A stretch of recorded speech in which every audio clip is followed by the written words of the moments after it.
Hey guys, and welcome back. In this video, we're going to talk about the one thing that everybody would love to do. We'd all love to hit the dead center of the club face. It makes it so much more fun when we're hitting the shot solid. I'm going to talk about the number one mistake that I see. I see a ton of golfers making this mistake, that hang back flip. If you tend to hit the ball a little bit low on the club face, you very rarely hit it above the center, this is going to be a great video for you. Let's go ahead and get started. Now, if you're joining us on YouTube, make sure click down below on that subscribe button. That way you don't miss out on any of our great videos that are coming. I got some really good ones for you guys that are going to help you all with your game.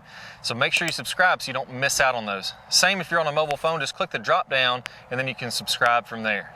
All right, hitting the center, the most common thing that I see, and if we kind of zoom in on this club face, you'll notice that this is a used driver that I got. I broke the face on one of my old ones. I really like this old Ping I-15, old driver, but I really like it. The wear pattern is going to tend to be toward the lower part of the face and more toward the heel. Ideally, where we want to be on the driver is either dead in the center or a little bit above that into the toe side. Just maybe a 1/4 inch would be absolutely perfect. As you get higher on the face, that's going to get a little bit more of a gear effect, knuckle the ball. It's going to make it go a little farther. That's what the pros talk about when they're talking about hitting flyers. That means it's higher on the face and a little bit more on the toe because the toe is moving slightly faster. So what is it that causes this low heel pattern that we see with so many drivers? Well, most of the time, the most common thing that I see is kind of hanging back and helping that driver through the ball. So what happens is we all want to hit the ball far. And we imagine taking our right wrist and the palm of our hand, imagine that being the face. If I flex the inside of my right forearm, that's going to push this club forward. I can really feel like I get a lot of power. It feels very powerful when I try to push that club toward the target. A lot of golfers say that we try to do this to help lift the ball in the air, but I don't find that that's the case. I think that most of the time people want to hit it far and they're flipping with this right hand to try to get power. If you're doing this, you're going to feel a few things. Number one, you're going to feel a little bit of weight on your back foot as you're coming through the shot. So almost like you're planning up and really trying to push off that back foot to help that ball forward. Again, you're going to feel like the muscles on the inside of your forearm are pushing. And lastly, you're going to feel a lot of pressure on the index finger and the middle finger of your back hand. That's that pushing action. Whenever I push, that's where I'm going to feel the pressure of the grip in my hand. So if that sounds familiar, this is probably something that you're doing. All right, so now that we know that, what do we do about it? If we don't want to push, what is it that we're doing? Well, again, that's that idea that we're going to take this club, we're going to push it toward the target. In reality, what's happening is the pros are letting their club get a lot of lag, so a big angle between their forearms and the club shaft.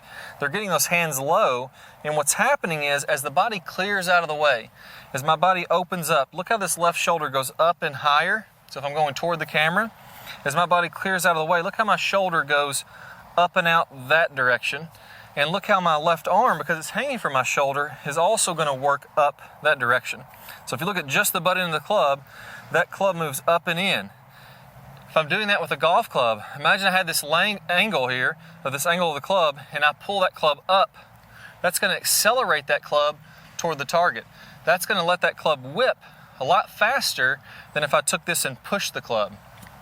As crazy as it seems, if you've got some pretty good high club head speed, the bottom of the grip where your right hand is on the grip, it's accelerating so fast, the right hand really can't keep up through contact.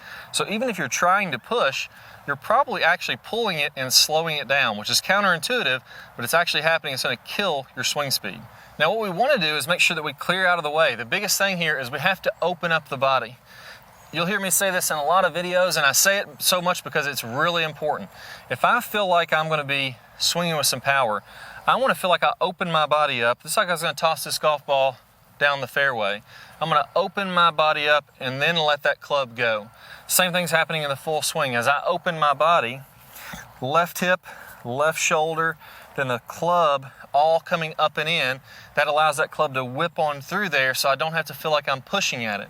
When I'm doing this, now my lead side of my body is leading the way. I have some forward shaft lean, and this club naturally wants to track with that. It's much more consistent if that club tracks with my hands versus me pushing the club. One time I'm going to push it a little too hard, too soft, it's going to miss. I'm going to have all kinds of mishits. Plus, if my hands are leading the way, I'm going to be coming in fairly level with this ball. Whether we're talking about driver, swinging slightly up on it, or irons, swinging slightly down, I'm not going to be as inconsistent. I can have these hands leading the way and consistently hit the center of that club face. If I'm flipping at the club, pushing at it, now what happens is this club wants to ground out back here behind the ball, and then it flips back up into the ball. That's why it's lower on the face. I'm also feeling like it's tough to get any part of the club face above center in contact with the ball because that thing is moving back up. And when that happens, if you hit it just right, it's the center of the face. If you flip a little early, it's going to work down lower and more toward the toe. So if I want to get more consistent, I have to open up my body, get that hand leading forward, and then release that club. Now with the driver, because I'm a little more tilted away from the ball, even though my body's turning out of the way, my hands are leading, I won't have a ton of forward shaft lane. Naturally, as you start going more into the wedges, you're going to be a little bit more on top of the ball. As that same body motion happens, my hands are going to be leading a little bit more, and my forward shaft lane will increase. So I really don't have to consciously think about much different with the driver all the way down to the iron. This same general idea works. And here's what I want you to do.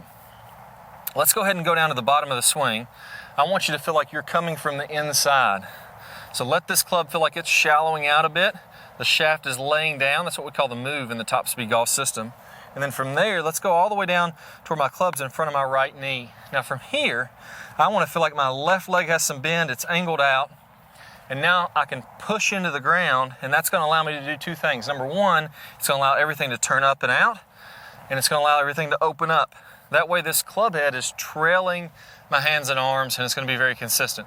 But let's put this to the test. Anybody can just sit here and say, you know, I think that's going to work, but let's actually put that to the test. Here is a can of Dr. Scholl's Odor X odor fighting foot spray, and this is really good. You can get this, I'll get them on Amazon, pay for a 6-pack, and they last quite a while. But you can spray this powder all over your club face. I'll put it on there really thick so it'll be easy to see. And now I have this white powder that's going to show me where I'm hitting the ball. I'm going to go ahead and stand back and flip at this one. Try to really push with my right hand. Again, that's that right foot, right wrist, right palm, pushing as hard as I can do it. My flight scope went to sleep here. I'm going to wake it back up. And let's see how this one does. All right, so this would be the incorrect way, that flip. And I bet you I'm probably going to go low left on the face when I do this. I could feel it right away, low on the face. I swung really hard. I pushed with that right hand. Probably wasn't a terrible swing, but it's not going to be very much distance.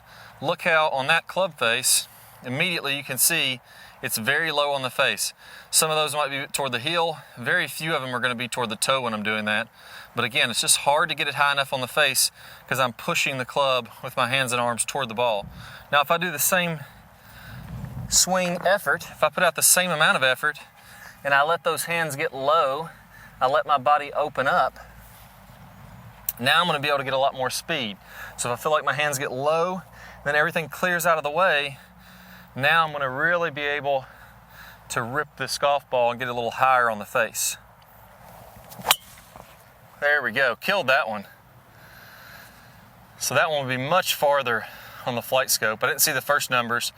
That one is way out there. You'll see there, higher on the face. Whoop, lost my driver. I can swing it better and hold it. So I got some scratches on there from the grass, but you see that one's higher on the face and a little bit on the toe. That's basically the best you can do for your distance. And you can only do that by letting that club shallow out and then rotating everything on through. So on that one, we'll kind of scroll back. Swing speed was 115. Didn't swing all that hard, but I hit it really solid. We got a little wind behind us, carried 298 and 335 after the roll. If we compare that to the first one, 113, I swung 1 mile an hour faster on the first one, but I only carried 230 and 259. So literally I went from roughly 260 all the way up to 335. So picked up, 75 yards just by hitting it in the right spot on the face. That's how important that can be. So finally here, let's get to the drill. It's great to know, okay, I understand what's going on. What do I need to do to actually make this go into my own game so I can stop flipping and start rotating on through there? All right, so this is going to be a 3-part drill. Part number 1, we're going to do some practice swings here. I want you to go to the top of your swing, and you can imagine if I have this club I'm gonna let it rotate to the right. The back of my left hand is gonna be up toward the sky. I'm gonna feel like I bow my wrist a little bit. So I'm taking this club and I'm gonna feel like I'm twisting the handle just like this. So I'm twisting it, which would be to the right or clockwise as I start my downswing, and that's gonna shallow that club out. That's the first piece. Let's make about 5 or 10 swings practicing that. Shallow it out and on through. 5 or 10 swings just to get comfortable with that motion. Piece number 2 is I'm gonna do a squat and I'm gonna get my hands nice and low. So number 1 was that shallowing it out. I'm exaggerating here just to give the effect. Piece number 2 is I'm letting my legs bend and I'm letting my hands get low. Now this is really important. If my hands stay high, I'm gonna tend to flip at the ball to be able to reach it. If my hands get low, now I have plenty of room to reach that golf ball. So I'm gonna do about 10 more, shallow, hands low. From the last piece here, I'm gonna go ahead, as I come on through, I'm gonna let my body open up and I'm gonna let my hands turn back up and in. So my left leg has to straighten, my left shoulder has to go up, and my grip has to go up and in that way to feel like I get that to whip on through there. Another 10 or so practice swings to really get comfortable with this, and then we're gonna go ahead and let it fly. So I'm gonna shallow the club out. I've done those, gotten low. Now I'm gonna really let everything extend up, hit another really nice, solid, long drive.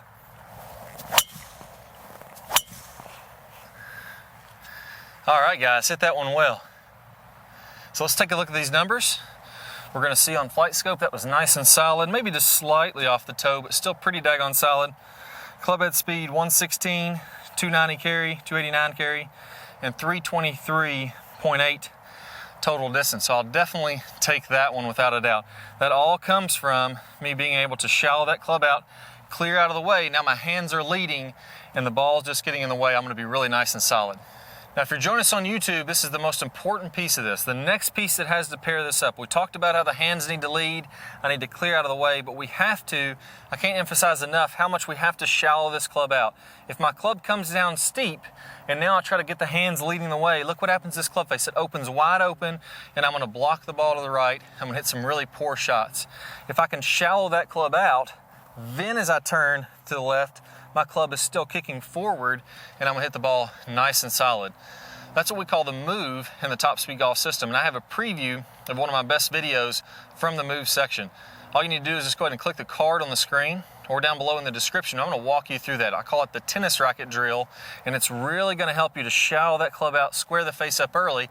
Then you can clear out of the way as hard as you want to and get a lot of power. Player problems. We're gonna talk about shallowing that club shaft out as we're starting down, as we're doing this rotating of the face that we worked on in the last video. As we start this downswing, what you'll see with basically all of the top players is instead of coming kind of over the top and letting the hands come out away from their body, letting the club come out away from their body, again coming down steep into the ball and then having to open up, kind of fillet open the face and add loft to it, the flattening of the shaft should happen as soon as we start down. So as we start this downswing, what we want to have happening here, you can imagine that if I draw a line from the hosel of my club up through my right elbow, that's my swing plane line, my elbow plane.